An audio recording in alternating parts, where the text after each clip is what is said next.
നമസ്കാരം. മഹാത്മ ന്യൂസിലേക്ക് സ്വാഗതം. CPM-നെ ഇല്ലായ്മ ചെയ്യാൻ മുഖ്യമന്ത്രിയും സെക്രട്ടറിയും ഒന്നിച്ചു. മുഖ്യമന്ത്രിയുടെ വക ജനദ്രോഹം, പാർട്ടി സെക്രട്ടറിയുടെ വക SNDP വിരോധം.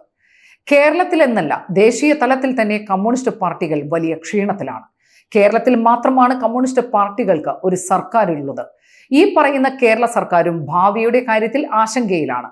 അടുത്തിടയ്ക്ക് നടന്ന ലോക്സഭാ തെരഞ്ഞെടുപ്പിൽ കമ്മ്യൂണിസ്റ്റ് പാർട്ടികൾ നേതൃത്വം കൊടുക്കുന്ന ഇടതുപക്ഷ ജനാധിപത്യ മുന്നണി വലിയ തോൽവിയാണ് നേരിട്ടത്. തെരഞ്ഞെടുപ്പ് ഫലം പുറത്തു വന്ന ശേഷം സർക്കാരിനെതിരായ ജനവിധി വ്യാപകമായി ചർച്ച ചെയ്യപ്പെട്ടു. സർക്കാരിന്റെ തെറ്റായ പ്രവർത്തന ശൈലി മാത്രമല്ല, സർക്കാരിന് നേതൃത്വം കൊടുക്കുന്ന CPM-ന്റെയും CPI-യുടെയും നേതാക്കന്മാർ നടത്തിയതായി പറയപ്പെടുന്ന അഴിമതികളും മറ്റും ജനങ്ങൾ തെരഞ്ഞെടുപ്പിൽ ഇടതുമുന്നണിക്കെതിരായി നിലപാടെടുക്കാൻ കാരണമായി. തെരഞ്ഞെടുപ്പിൽ ഇടതുപക്ഷ മുന്നണിക്കുണ്ടായ പരാജയത്തിന്റെ കാരണങ്ങൾ പലതും CPM സെക്രട്ടറി ഗോവിന്ദ മാസ്റ്റർ പറഞ്ഞു വെക്കുന്നുണ്ട്. ഇതിനിടയിലാണ് കേരളത്തിലെ ഏറ്റവും അംഗബലമുള്ള ഈഴവ സമുദായത്തിന്റെ നേതാവിനെതിരെ ഗോവിന്ദ മാസ്റ്റർ പ്രസ്താവന നടത്തിയത്. SNDP യോഗത്തിന്റെ ജനറൽ സെക്രട്ടറിയാണ് വെള്ളാപ്പള്ളി നടേശൻ. ഇദ്ദേഹത്തിന്റെ വാക്കുകളും പ്രവൃത്തികളും പലപ്പോഴും ഈഴവ സമുദായത്തിലെ അംഗങ്ങൾക്ക് പോലും ഇഷ്ടപ്പെടാത്തതാണെങ്കിലും CPM-ന്റെ സെക്രട്ടറി ഇപ്പോൾ വെള്ളാപ്പള്ളിക്കെതിരെ പറയുന്നത് ഈഴവ സമുദായ അംഗങ്ങളെ പ്രകോപിപ്പിക്കുന്ന തരത്തിലുള്ളതാണ്. കേരളത്തിലെ CPM-ന്റെ അടിത്തറ തന്നെ ഈഴവ സമുദായത്തിന്റെ പിൻബലമാണ്. ഈഴവ സമുദായത്തിലെ ഭൂരിഭാഗം ആളുകളും, പ്രത്യേകിച്ച് തൊഴിലാളികളും പാവങ്ങളും കഴിഞ്ഞ കാലം അത്രയും കമ്മ്യൂണിസ്റ്റ് പാർട്ടികളോടൊപ്പം നിന്നിട്ടുള്ളവരാണ്. ഇതെല്ലാം മറന്നുകൊണ്ടാണ് CPM സെക്രട്ടറി ഗോവിന്ദ മാസ്റ്റർ വെള്ളാപ്പള്ളിക്കെതിരെ നിലപാട് വ്യക്തമാക്കിയിരിക്കുന്നത്. SNDP യോഗവും അതിന്റെ കീഴിൽ പ്രവർത്തിക്കുന്നു എന്ന് അവകാശപ്പെടുന്ന BDJS എന്ന രാഷ്ട്രീയ പാർട്ടിയും ഈഴവരെ മുഴുവൻ RSS കൂട്ടായ്മയിലേക്ക് തള്ളിക്കൊണ്ടു പോകുന്നു എന്ന പരാമർശമാണ് ഗോവിന്ദ മാസ്റ്റർ നടത്തിയത്.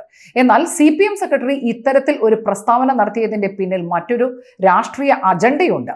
മുസ്ലിങ്ങളും ക്രിസ്ത്യാനികളും അടക്കമുള്ള പിന്നോക്ക സമുദായങ്ങളെ ഒപ്പം ചേർത്ത് നിർത്താനുള്ള തന്ത്രത്തിന്റെ ഭാഗമായാണ് ഗോവിന്ദ മാസ്റ്റർ ഈഴവ സമുദായത്തിന്റെ നിലപാടുകളെ എതിർത്ത് സംസാരിച്ചിരിക്കുന്നത്. വെള്ളാപ്പള്ളി നടേശനും മകനായ പാർട്ടി നേതാവ് തുഷാർ വെള്ളാപ്പള്ളിയും ഈഴവ സമുദായ സംഘടനയുടെ ശക്തി ഉപയോഗിച്ച് ഈഴവർക്കിടയിൽ ഹിന്ദു രാഷ്ട്രീയം വളർത്തിയെടുക്കാൻ ശ്രമിക്കുന്നു എന്നാണ് ഗോവിന്ദ മാസ്റ്റർ പറഞ്ഞത്. കേരളത്തിലെ ഹൈന്ദവ വിഭാഗത്തിൽപ്പെട്ട രണ്ട് പ്രമുഖ സമുദായങ്ങളാണ് ഈഴവർ, നായർ. ഈ രണ്ട് സമുദായ സംഘടനകളും കാലങ്ങളായി വിശ്വാസികളുടെ സംഘടിത ശക്തി നിലനിർത്തി പ്രവർത്തിച്ചു പോരുന്നവരുമാണ്. പരസ്യമായ രാഷ്ട്രീയ താല്പര്യങ്ങൾ പ്രകടിപ്പിക്കാതെ സമുദായ സംരക്ഷണം മാത്രം ലക്ഷ്യം വെച്ചുകൊണ്ട് പ്രവർത്തിക്കുക എന്നതാണ് നായർ ഈഴവ സമുദായ സംഘടനാ നേതൃത്വം ഇപ്പോൾ സ്വീകരിക്കുന്ന നിലപാട്. ഈഴവ സമുദായത്തിന്റെ പേര് പറഞ്ഞ് വിമർശനങ്ങൾ ഉയർത്തുമ്പോൾ CPM സെക്രട്ടറി മറന്നുപോകുന്ന ചരിത്ര യാഥാർത്ഥ്യങ്ങളുണ്ട്.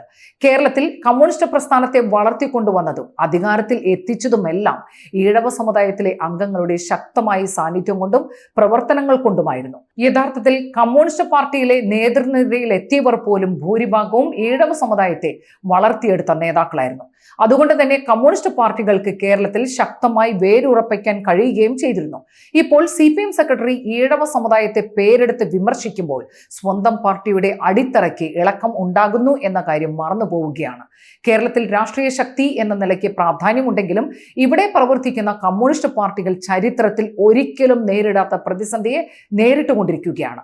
ലോക്സഭാ തെരഞ്ഞെടുപ്പ് ഫലം പുറത്തു വന്നപ്പോൾ ഇടതുപക്ഷ മുന്നണിക്ക് വലിയ തിരിച്ചടി ഉണ്ടായി. ഈ തിരിച്ചടിക്ക് പ്രധാന കാരണം സർക്കാരിന് നേതൃത്വം കൊടുക്കുന്ന മുഖ്യമന്ത്രി പിണറായി വിജയന്റെ മനുഷ്യത്വരഹിതമായ പ്രവർത്തന ശൈലിയായിരുന്നു എന്ന് എല്ലാവരും ഒരുപോലെ പറയുന്നുണ്ട്. സർക്കാരിന്റെ പ്രവർത്തനങ്ങളിൽ കമ്മ്യൂണിസ്റ്റുകാരടക്കമുള്ള ജനങ്ങൾക്കുണ്ടായ അതൃപ്തിയാണ് വലിയ തോൽവിക്ക് കാരണമായത് എന്ന കാര്യവും മറച്ചുവെക്കാൻ കഴിയില്ല. ഏതായാലും കേരളത്തിലെ പാർട്ടികൾ വലിയ പ്രതിസന്ധിയെ നേരിടുന്ന അവസരത്തിൽ സമചിത്തതയോടെ നിലപാടുകൾ സ്വീകരിച്ച് പാർട്ടിയെ ശക്തിപ്പെടുത്താൻ ശ്രമങ്ങൾ നടത്തേണ്ട മുഖ്യമന്ത്രിയും പാർട്ടി സെക്രട്ടറിയും തുടർന്നു വരുന്ന ശൈലി കേരളത്തിൽ നിന്നും കമ്മ്യൂണിസ്റ്റ് പാർട്ടിയെ തൂത്തെറിയുന്ന സാഹചര്യം ഉണ്ടാക്കിയെടുക്കും എന്നതാണ് വാസ്തവം. സമുദായങ്ങളെ വേർതിരിച്ചു കണ്ട് ചിലരെ നെഞ്ചിലേറ്റുകയും മറ്റു ചിലരെ തള്ളിപ്പറയുകയും ചെയ്യുന്ന പാർട്ടി സെക്രട്ടറി യഥാർത്ഥത്തിൽ പാർട്ടിയെ തകർക്കുകയാണ്.